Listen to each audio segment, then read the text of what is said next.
Namaskaram. These two habits are silently destroying your life and you don't even realize it. നിന്റെ ജീവിതം മുന്നോട്ട് പോകുന്നില്ല അല്ലേ?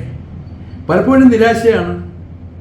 എനിക്കൊന്നിനും പറ്റുന്നില്ല, ഞാൻ ചെയ്യുന്ന ഒന്നും ശരിയാവുന്നില്ല, എൻ്റെ ജീവിതം മുന്നോട്ട് പോകുന്നില്ല, എന്നെക്കൊണ്ട് ഇനി ഒന്നിനും കഴിയില്ല, ഒരു സന്തോഷവുമില്ല, ഒരു സമാധാനവും ഇല്ല, തൃപ്തിയുമില്ല, ഇഷ്ടം പോലെ കഷ്ടപ്പെടുകയും ചെയ്യുന്നുണ്ട്.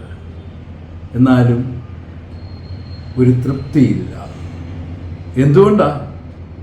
നീ അറിയാതെ നിന്റെ ജീവിതം നശിപ്പിക്കുന്ന നിന്റെ സ്വഭാവങ്ങൾ കാരണം. രണ്ട് സ്വഭാവങ്ങൾ കാരണം. എന്തൊക്കെയാണത് അറിയുമോ? ഒന്നാമത്തേത് ഓവർ തിങ്കിങ്, അനാവശ്യമായ ചിന്തകൾ, ആവശ്യത്തിലധികമുള്ള ചിന്തകൾ.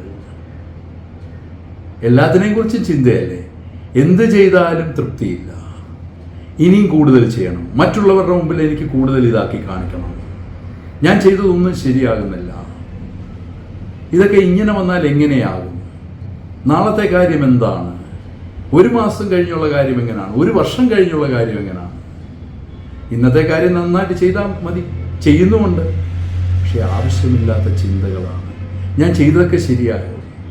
എൻ്റെ ജീവിതത്തിൽ ഇതുവരെ ഉള്ളതെല്ലാം നല്ലതായിരുന്നു, എനിക്കിനി എന്തൊക്കെയോ ചെയ്യാൻ കിടപ്പില്ലേ? ആവശ്യമില്ലാതെ ചിന്തിച്ചു കൂട്ടുകയാണ്. ഈ ഓവർ തിങ്കിങ് നിന്റെ ജീവിതം നശിപ്പിച്ചുകൊണ്ടിരിക്കുകയാണ്, നീ അറിയാതെ. രണ്ടാമത്തേത് എന്താണ്? പ്ലീസിങ് പീപ്പിൾ, മറ്റുള്ളവരെ സന്തോഷിപ്പിക്കുക. ഭയങ്കര ഇഷ്ടമാണ്. കാരണം മറ്റുള്ളവർ സന്തോഷിച്ചാലേ നിന്റെ ജീവിതം മുന്നോട്ട് പോകും. എല്ലാവരെയും സന്തോഷിപ്പിക്കുക. ഓഫീസിലാണെങ്കിൽ നിന്റെ മേലധികാരികളെല്ലാം സന്തോഷിച്ചിരിക്കണം, വീട്ടിലാണെങ്കിൽ മറ്റുള്ളവരെല്ലാം സന്തോഷിക്കണം. കാരണം അവരെ സന്തോഷിപ്പിച്ചാലേ നിനക്ക് വിലയുണ്ടാവും. ഈ തെറ്റിദ്ധാരണ മാറ്റാൻ. നിന്റെ ജീവിതത്തിൽ നിനക്ക് ഇതുവരെ പറ്റിയതെല്ലാം തെറ്റാണ്. മറ്റുള്ളവരെ സന്തോഷിപ്പിക്കാനുള്ളതല്ല നിന്റെ ജീവിതം, നിനക്ക് സന്തോഷിക്കാനുള്ളതാണ്. എല്ലാവരെയും സന്തോഷിപ്പിക്കാൻ പോയാൽ ജീവിതത്തിൽ ഒന്നും കിട്ടില്ല. അവസാനം പഴിയും പരാതിയും മാത്രമേ കാണുകയുള്ളൂ. ഈ രണ്ട് സ്വഭാവങ്ങളുണ്ടെങ്കിൽ എങ്ങനെയാണ് ജീവിതം മുന്നോട്ട് പോകുന്നത്? അറിയാതെ തകർന്നുകൊണ്ടിരിക്കുകയല്ലേ? ഓരോ ദിവസവും നശിച്ചുകൊണ്ടിരിക്കുകയാണ്. ഒരു സമാധാനവും ഇല്ല, സന്തോഷവും ഇല്ല, തൃപ്തിയുമില്ല, ഒന്നുമില്ല. അതുകൊണ്ട് പ്രിയപ്പെട്ട സുഹൃത്തെ, നിന്റെ ജീവിതത്തിൽ അനാവശ്യമായ ചിന്തകൾ മാറ്റിവെക്കുക. നീ എന്തായാലും നന്നായി കഷ്ടപ്പെടുന്നുണ്ട്, അതിൻ്റെ ഫലം കിട്ടും. ആവശ്യമില്ലാതെ ഒത്തിരി കാര്യങ്ങൾ ചിന്തിച്ച് നിന്റെ ജീവിതം നീ അറിയാതെ നശിപ്പിക്കരുത്. മറ്റുള്ളവരെ സന്തോഷിപ്പിക്കാനുള്ളതല്ല നിന്റെ ജീവിതം. വീണ്ടും വീണ്ടും പറയുകയാണ്, എല്ലാവരെയും സന്തോഷിപ്പിച്ച് ഈ ലോകത്തിൽ ഒന്നും നേടാൻ കഴിയില്ല.